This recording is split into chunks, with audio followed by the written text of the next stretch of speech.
Assalamualaikum warahmatullahi wabarakatuh.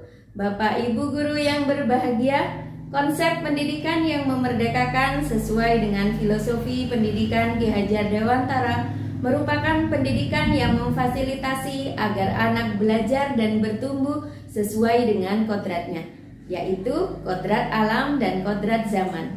Kodrat alam terkait dengan gender, gaya belajar, kecepatan belajar, motivasi berprestasi, gaya kognitif, pengetahuan awal, orientasi tujuan, dan minat. Dan kodrat zaman merupakan perubahan yang terjadi karena kemajuan zaman, di antaranya pola pergaulan, kebiasaan, dan teknologi.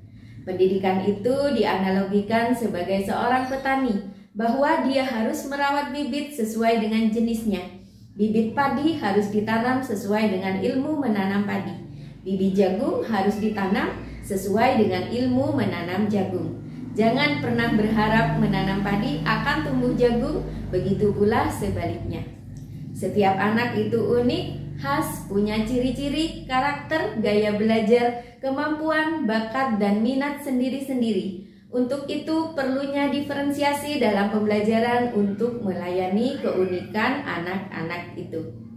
Merdeka bagi sekolah adalah bagaimana sekolah dapat mengembangkan sekolah sesuai dengan karakteristik dan potensinya. Merdeka bagi pendidik dimaksudkan bahwa pendidik dapat menyusun sendiri alur tujuan pembelajaran dan cara pencapaiannya. Sedangkan merdeka bagi peserta didik adalah ketika para peserta didik dapat belajar sesuai dengan kebutuhan, potensi, karakteristik, dan kebutuhannya. Untuk itu, kita sebagai guru hendaknya menerapkan pembelajaran yang berpusat pada peserta didik. Untuk menerapkan pembelajaran tersebut, apa hal pertama yang harus kita lakukan? Jika Anda merasa bahwa hal pertama yang harus kita lakukan adalah mengenal peserta didik, maka jawaban Anda adalah benar.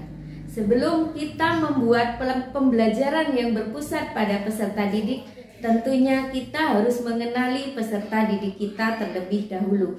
Kita bisa mengenali potensi, karakteristik, kebutuhan, keunikan siswa, atau yang kita kenal dengan asesmen diagnostik.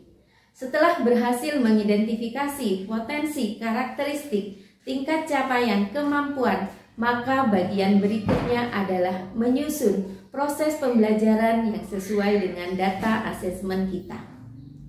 Dengan penyusunan pembelajaran yang sesuai dengan capaian ataupun tingkat kemampuan peserta didik ini, maka kita menempatkan peserta didik sebagai pusat utama pembelajaran sesuai dengan filosofi Ki Hajar Dewantara. Guru tidak lagi menuntut anak untuk menjadi sesuai dengan harapan guru, namun menuntun anak untuk berkembang sesuai dengan karakteristik dan potensinya masing-masing. Demikianlah yang dapat saya sampaikan terkait dengan pendidikan yang memerdekakan. Semoga bermanfaat. Wassalamualaikum warahmatullahi wabarakatuh.